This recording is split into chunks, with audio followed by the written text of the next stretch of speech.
ವೀಕ್ಷಕರೇ ನಮಸ್ಕಾರ. ಈ ದಿನದ ಬ್ರೇಕಿಂಗ್ ನ್ಯೂಸ್ಗೆ ಸ್ವಾಗತ. ನಾನು ಹರ್ಷಿತ್. ಮೂಡ ಹಗರಣ, ಸಿಎಂ ಪತ್ನಿ ಬರೆದಿರುವ ಪತ್ರದಿಂದ ಸತ್ಯಾಂಶ ಹೊರಬೀಳಲಿದೆ. ಸ್ನೇಹಮಯಿ ಕೃಷ್ಣ ಸ್ಫೋಟಕ ಹೇಳಿಕೆ. ಮಂತ್ರಾಲಯದಲ್ಲಿ ರಾಯರ ಮಧ್ಯಾರಾಧನೆ, ಸ್ವರ್ಣ ರಥೋತ್ಸವ.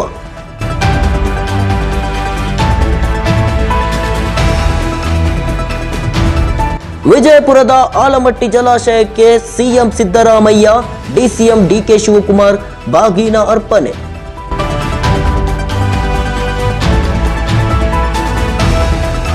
ಮನೆ ಕಟ್ಟುವವರಿಗೆ ಗುಡ್ ನ್ಯೂಸ್, ಕಬ್ಬಿಣ ಸಿಮೆಂಟ್ ಬೆಲೆಯಲ್ಲಿ ಇಳಿಕೆ.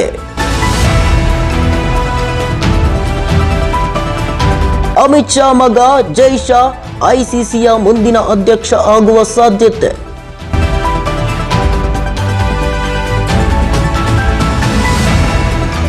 ಐಪಿಎಲ್ 2023ರಿಂದ 5,120 ಕೋಟಿ ರು ಗಳಿಸಿದ ಬಿಸಿಸಿಐ.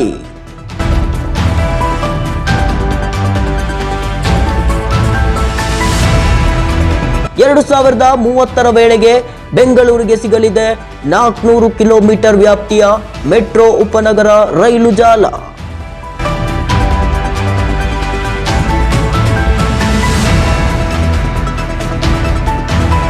ಉಕ್ರೇನ್ ರಾಜಧಾನಿ ಕೈವ್ಗೆ ಐಷಾರಾಮಿ ರೈಲು, ಫೋರ್ಸ್ 1 ನಲ್ಲಿ ಪ್ರಧಾನಿ ಮೋದಿ ಪ್ರಯಾಣ.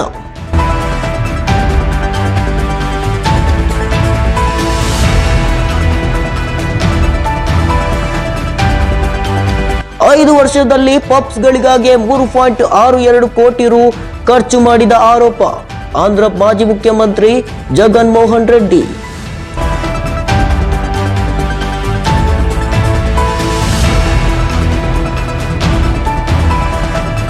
ಚಿತ್ರದುರ್ಗದ ಖಾಸಗಿ ಶಾಲೆಯಲ್ಲಿ ಎಸ್ಎಸ್ಎಲ್ಸಿ ಓದುತ್ತಿದ್ದ 6 ವಿದ್ಯಾರ್ಥಿಗಳು ನಾಪತ್ತೆ, ಆತಂಕದಲ್ಲಿ ಪೋಷಕರು.